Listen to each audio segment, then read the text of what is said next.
The Edmonton Oilers have only played 3 regular season games, but they've already changed up quite a bit of their lineup.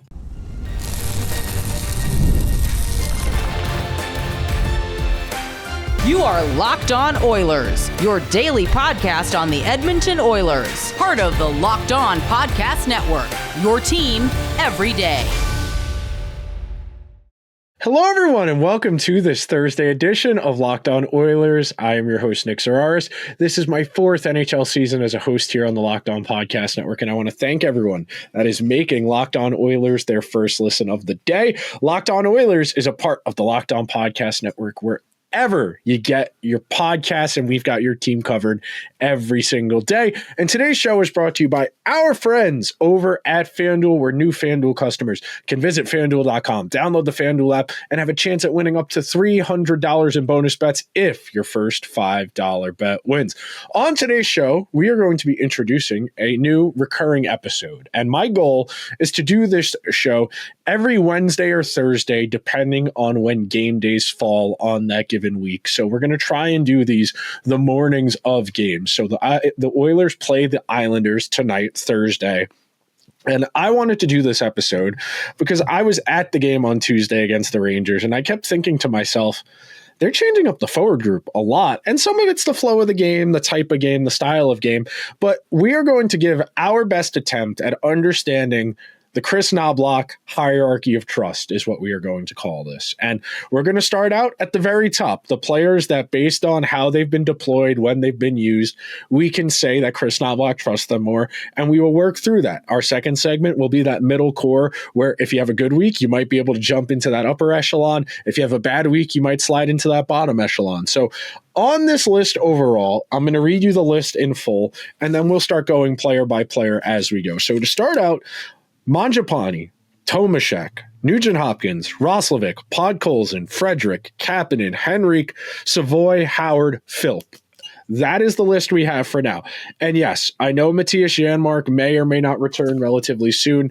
That's a consideration for another episode. And we know Kris Knoblauch really does like Mattias Janmark, what he brings to the table, his skill set, particularly defensively and as a penalty killer. But to start out, and as we go through this episode, I am going to pull up the graphic I made. So if you're watching over on YouTube, you get the nice visual as well. But this line graph on screen right now is a visualization of minutes usage. And through the first 3 games, no player has had a more dramatic increase in their ice time than Andrew Mangiapane, somebody I was very bullish on his prospects of finding an important role with this team.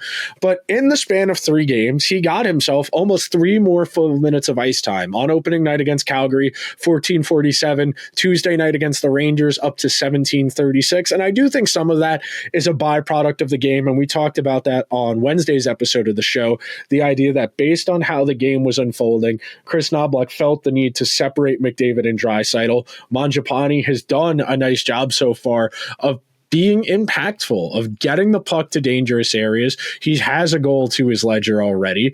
And right now, when we're in the early stages of putting together this roster, Mangiapane has 3 points in 3 games. That's a pretty solid working repertoire, pretty solid working pace. Of course, I don't think Andrew Mangiapane is going to be a point per game player for the Edmonton Oilers. But as I have stated on a number of occasions, I think the fact he has a really translatable skill set where you could deploy him basically anywhere in your lineup and feel good about it, puts you in a position as a head coach that you're fine if Mangiapane is going to roll with McDavid. And that's what the lines were at practice on Wednesday afternoon. I have it written down here on my notepad. Mangiapane was with McDavid and Tomacek. Nugent-Hopkins was with Draisaitl and Jack Roslovic, who we'll get to. Podkolzin was on the left of Trent Frederic and Kasperi Kapanen. And then Ike Howard with Adam Henrique in the middle and Matthew Savoie over on the right. So that's the working list that I built my hierarchy of trust on. I can only go off of what Kris Knoblauch shows us. And being that these lines were in practice, that's not a guarantee we're going to see them in the actual game tonight. But I do think they're a solid indicator because these are what the lines finished as in that game against the Rangers. So after Mangiapane, who I think has been the best non-McDavid or Draisaitl forward, that brings us to David Tomacek, somebody who I am eminently fascinated by.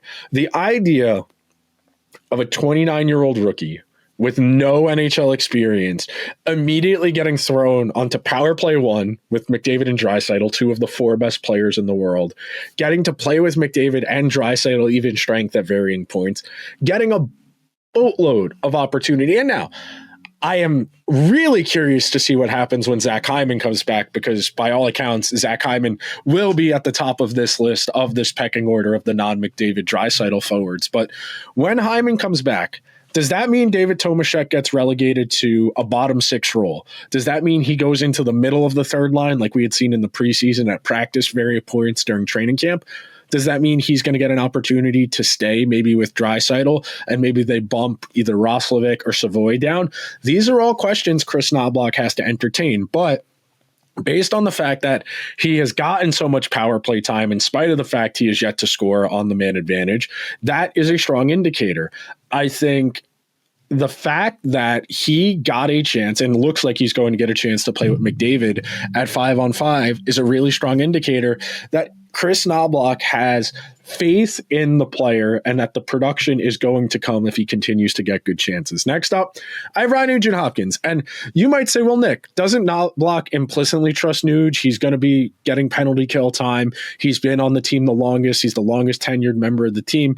And I don't disagree with you, but I do think, especially in terms of chance creation, getting to dangerous offense, I think the fact you see Nugent-Hopkins a little bit lower playing with Draisaitl as opposed to with McDavid, I think that tells you Kris Knoblauch understands where Nuge's game is at now in the present in 2025. I'm not saying Nuge is ineffective, but I think he's a little bit more limited, especially when it comes to helping facilitate offense. So if he had the full trust that he did, say, maybe last year, I think you would probably see him on McDavid's left instead of Mangiapane. But the fact he is on Draisaitl's left maybe indicates where he's at in the pecking order. And then I was very surprised, speaking of Jack Roslovic, who we will round out our first segment with.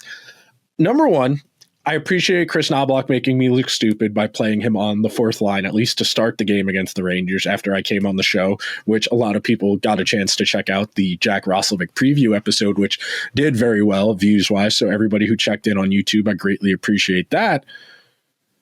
I was shocked to see Roslovic on the fourth line because of everything we know about how Kris Knoblauch handled Jeff Skinner. And Jack Roslovic is basically Jeff Skinner 5 years ago, where he's put together a couple really good statistical seasons. He's not a great elite individual talent. He's got two really good traits, and his entire game is defined by that. He doesn't play a lot of defense. He doesn't hit. He doesn't forecheck. He's really fast in a straight line. He's got a great release. Those are Jeff Skinner traits. And we saw Kris Knoblauch did not want to play Jeff Skinner on the fourth line. So I think at least to start, and this is my working theory, of course, I don't know for sure, it feels like they started Roslovic there just to give him a chance to build up some runway to get himself going. We have to account for the fact he didn't have much of a preseason. And I say the same thing as an aside about Jake Wallman making his debut, at least he's supposed to tonight against the Islanders. He's going to take a few weeks to look right. You need to ramp your conditioning up from off-season to training camp to preseason to regular season. And Wallman's got to do it on short order. Jack Roslovic, I am sure, was working out in the off-season, but getting yourself up to game shape, that's going to be a real challenge. But seeing him in the top six, I think is at least logical. I know we only have the one game to work off of, but coming in out of the gate and getting 13-10, that's pretty good. That's more than Trent Frederic had in his last game. That's more than Henrique. It's more than Savoie. It's more than Howard. It's more than Noah Philp had in any of his games. But I think Roslovic is going to be a really interesting case study, especially once Zach Hyman comes back, because we know Hyman is going to be above him in the pecking order. What does that do to Roslovic and what does that do to Tomacek? I think those two guys are going to be in direct competition with each other for a role for a majority of the season. And as we were talking about before in regards to Mangiapane, if you're Kris Knoblauch, you're going to ride the hot hand. Whoever's playing well as of late is going to get the more favorable deployments. You get to play with McDavid. You get to play with Draisaitl. You might sneak on to the second power play, or if the first power play is in a cold spell, maybe you get a chance to go there. We are going to take our first break on today's edition of Locked On Oilers. And when we come back, I'm going to tell you why I think Kris Knoblauch might have stumbled into what could be a really good third line right after this. The NFL season is here, and FanDuel has an offer you don't want to miss, because right now, new FanDuel customers can bet just $5 and get $300 in bonus bets if you win. That's right. Pick a bet, put down $5, and if it hits, you'll unlock $300 in bonus bets to use on the FanDuel app. I love using FanDuel because it gives me so many ways to play. You can build parlays for squad rides with your friends. You can try player props, or if you're watching the game and you feel the momentum swinging as you're watching, live lines make it happen. Tonight, Thursday Night Football, you have the unction. You have Joe Flacco against Aaron Rodgers. The Steelers in Cincinnati are 5.5-point favorites. And then sneaky good game in London. The Rams going to Jacksonville. The Rams coming off of a tough one, going to London, excuse me. It is a Jaguars home game, but it is in London, where the Rams, going across the ocean from the West Coast, are 3-point road favorites. So FanDuel has one question. What are you waiting for? Visit FanDuel.com, download the FanDuel app today, and get started for your chance at $300 in bonus bets if your first $5 bet wins. Thank you so much to everybody who is hanging out on this Thursday edition of Locked On Oilers ahead of the Oilers showdown on Long Island with the New York Islanders. And I lament not being able to go. Long Island is such a haul on a weeknight. Having to go to work, it's a good hour and a half, 2-hour drive in total round trip out to UBS Arena. On a work night, it's a little bit of a tough deal. But Saturday, I'll be in the building when they play the Devils. I'm happy about that. But continuing our conversation, talking about Kris Knoblauch's hierarchy of trust. We've covered Mangiapane, Tomacek, Nugent-Hopkins, and Vasily. Yes, I am scanning down here at my notepad just to keep organized, to make sure I don't repeat myself. When you have this many subjects to get through on a given episode, you got to write it out so you don't stumble, you don't waste time. Speaking of wasting time, no more of that. Next up, we come to Vasily Podkolzin, who I personally, and actually I should be transparent, I have Trent Frederic ahead of Podkolzin purely because they are playing Frederic at center. Now, I know that they think Tomacek can play center. They know Nuge can play center. Henrique can play center. With that many options, Kris Knoblauch isn't married to any of these guys. As we saw, Trent Frederic started the season playing on the first line with McDavid and Draisaitl. Trent Frederic played the most minutes he played in any game so far this season on opening night. He went from 16:46 against Calgary, and then against the Rangers on Tuesday, only 12:54. So I think that's a product of coming off of that first line, McDavid and Draisaitl. I think putting him in the middle of a third line sends a clear-cut message of what the outlook of that line is going to be. And that's closer to what historically Trent Frederic's usage has been. He has typically been a third-line player, and the Bruins got the best results out of him when he was in a supporting role with Charlie Coyle as his center. Now, Trent Frederic is in the physical prime of his NHL career. He is in his late 20s. He has a reasonable track record at the NHL level. We talked about it yesterday. His goal should be to get to 20 goals. If Trent Frederic records 20 goals, that is an outstanding season for him, for his skill set, and what it looks like his usage is going to be. But I had teased this segment talking about why I think this third line could be really good. And I should make a slight caveat to that. My outlook about this third line is largely tied to the idea that the Oilers are going to find one outlier amongst this group. Between Tomacek, Matthew Savoie, Ike Howard, someone in that mix is going to be a countable, reliable, point-producing player. Because if you're playing Frederic third-line center, and you're playing him with Kapanen and Podkolzin, who we know Kris Knoblauch trusts. Kris Knoblauch implicitly trusts Podkolzin and Kapanen. You saw how many games from the middle of November or so when the Oilers claimed Kapanen off of waivers, when Hyman was injured, when McDavid was injured, and then just needed a body. And then Kapanen kept playing and not just getting in the lineup, not just like replacing Derek Ryan or Corey Perry, playing in the top six, getting opportunities to play with Leon Draisaitl and extensively. Podkolzin, Draisaitl, Kapanen was the second most common line Leon played on last year. Draisaitl had a Hart Trophy caliber season last year, playing with Podkolzin, playing with Victor Arvidsson, and playing a lot with Kasperi Kapanen. But in a vacuum, and yes, the Oilers do need more offense. They need more guys to put pucks in the net.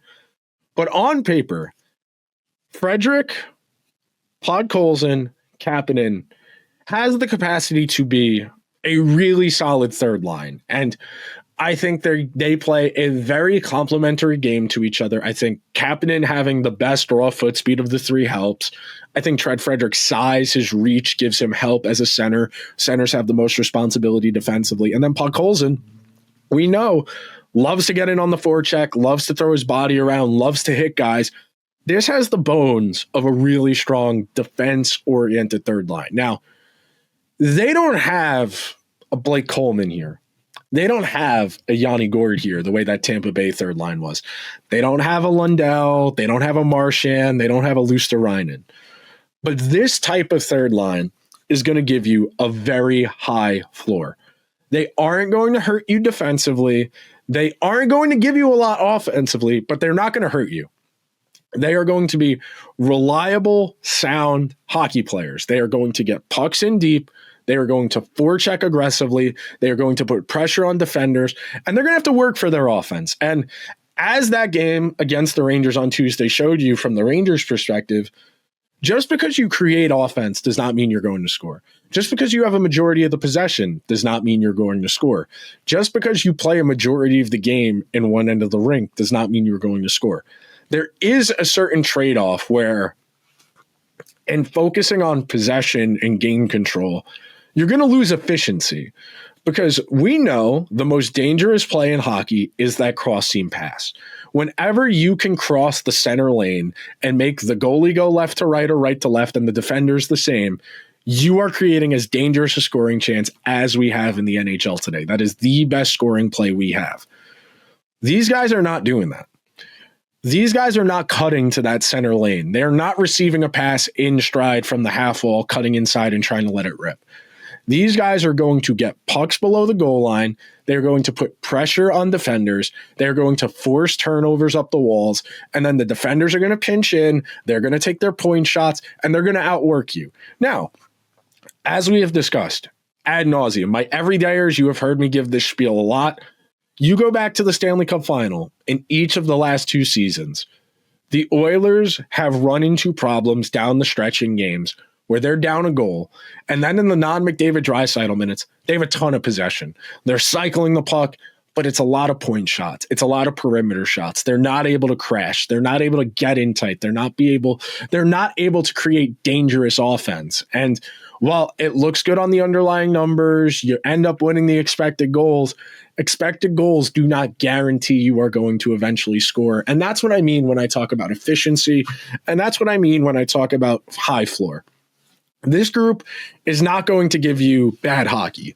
Now, is it going to be the most exciting, the most dynamic, explosive, the most offensively inclined? No, it's going to be very inefficient, but they are going to play a lot in the other team's end. They are going to forecheck very well, and they are going to give the Oilers defense a chance to not play defense. And in today's game, it is academic that the best defense is to not play defense at all. The best defense is to go from defense to offense quickly, to gain the offensive zone with speed, attack the net, move left to right, get your goalie in conflict, get your defenders in conflict. But I know Kris Knoblauch feels good about Podkolzin and Kapanen, and I think Frederic, by virtue of the contract he got, the preferential treatment he got at the outset, starting with McDavid and Draisaitl, he has credibility with Kris Knoblauch. Now, he does not have a huge sample size. He does not have a huge track record. This is not a player Kris Knoblauch needs to be loyal to. But I think the fact he is playing center as opposed to wing tells you, especially in this role with Kapanen and with Podkolzin, who he does trust a lot, I think that tells you he thinks Trent Frederic has something in there ready to be tapped into. We are going to take our second and final break of today's edition of Locked On Oilers. When we come back, I'm going to tell you why Adam Henrique centering the two rookies and what to make of Noah Phillip means for the Oilers going forward. Hockey season is officially here, and nothing beats being in the arena for a game.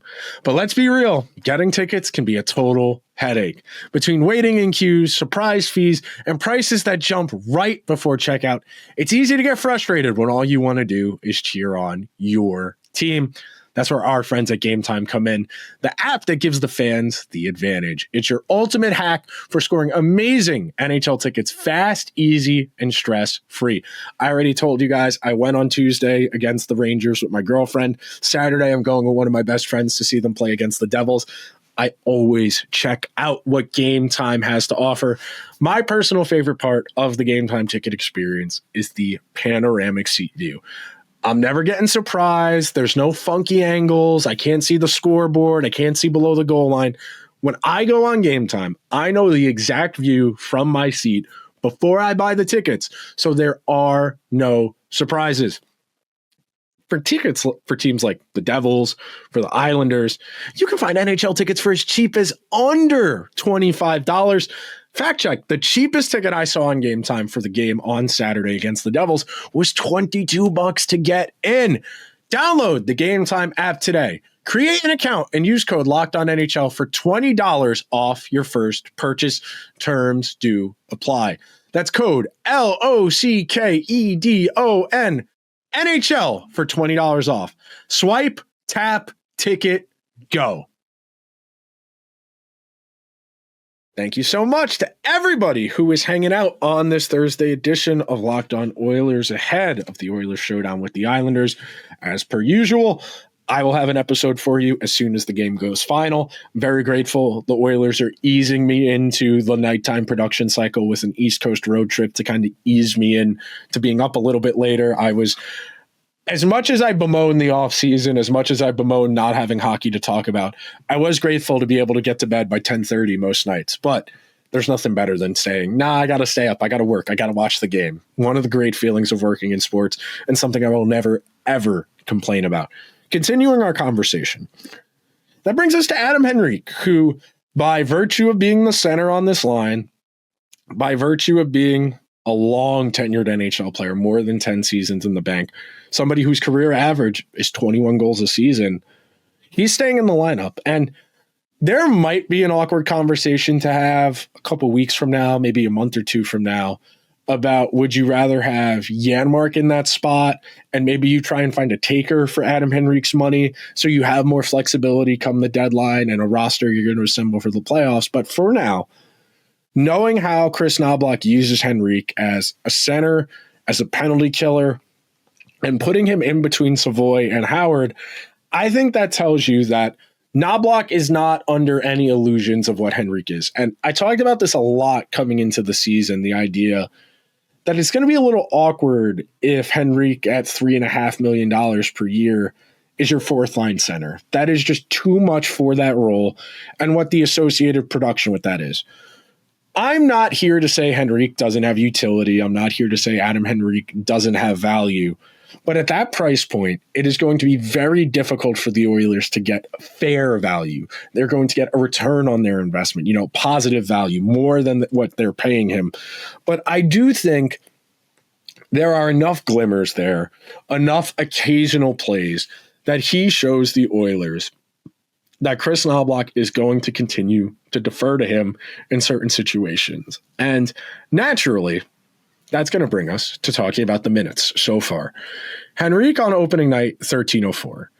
Against Vancouver, 13:28. Against the Rangers, only 11:48. So we only have 3 games to operate off of. But being that so much of this lineup is outright fluid, we are basing a lot of this episode based on how the lines ended against the Rangers and what the practice lines were yesterday ahead of the game against the Islanders. These lines, by midway through the second period against the Islanders, could be very different. There could be Adam Henrique on the wing and Tomacek in the middle. We could see Nuge down the middle. We could see Nuge on the wing with McDavid. There are so many options here. But I think the Oilers, and I think Kris Knoblauch understands what he has as far as what's left in the tank for Henrique. This is a guy who's going to play 12 to 13 minutes per night. He's going to kill penalties. He's going to take defensive zone faceoffs. End of game situations, he might be out there with McDavid or Draisaitl to orient a little more towards defense as opposed to chance creation. At this point, Adam Henrique is a limited hockey player. The Oilers can maximize that by putting him in favorable situations. And then as for Matthew Savoie, Savoie has had a modest increase in minutes. He went from 12:32 opening night to 13:18 to 12:43. So I think the more penalty kill situations in particular, because that's a good minute and a half of Savoie's minutes, the more penalties the Oilers need to kill, the more ice time Savoie's going to get. Now, I would like to see Savoie get some run with McDavid or Draisaitl, or frankly with Trent Frederic on that third line. But for right now, at least, using him in a get his feet under him, play good hockey, establish your fundamentals, discover what you can get away with at this level, I think that's probably your best case scenario. If he's not going to play with your best players, if he's not getting out there with McDavid or Draisaitl, at the very least, he does need to get his feet under him. He does need to figure out the NHL level, because in the case of Savoie and Ike Howard, who we're going to get to real quick before we wrap up, and Noah Phillip for that matter, it's not just about this year. And it might be a little dramatic to say Noah, Phil, Savoie, Howard, these guys, their development hangs in the balance, but these are the crucial games. These first 150, 200 NHL games where you start to get used to the speed. You figure out what you can and can't get away with. You figure out your learning curve. And I think really quickly you are seeing Ike Howard get faded aggressively. His minutes have taken quite the dive. He went from 10:43 to 10:17 to just 7:30 against the Rangers. And I think that tells you Kris Knoblauch in a tight scoring game, which the Oiler Ranger game was 1-0 for majority of it. That tells you they don't think his defense is where it needs to be. He's not killing penalties yet. And I would not be surprised if when Janmark is healthy, that we see Howard sent to Bakersfield just to play. Because down in the AHL, he's going to play 18, 19 minutes per game. He's going to be on the first line. He's going to be on the first power play. And he's just going to get to go. He's going to get to figure it out.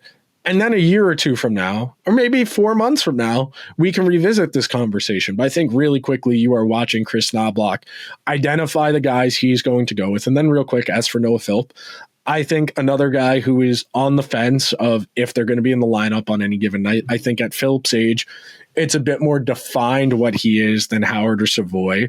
But I do think you should be inclined to give the guy a little bit of a chance to figure it out at the NHL level. 10:56, 10:48, not a lot of ice time to go off of in the first two. Was a healthy scratch against the Rangers for Jack Roslovic, who came in.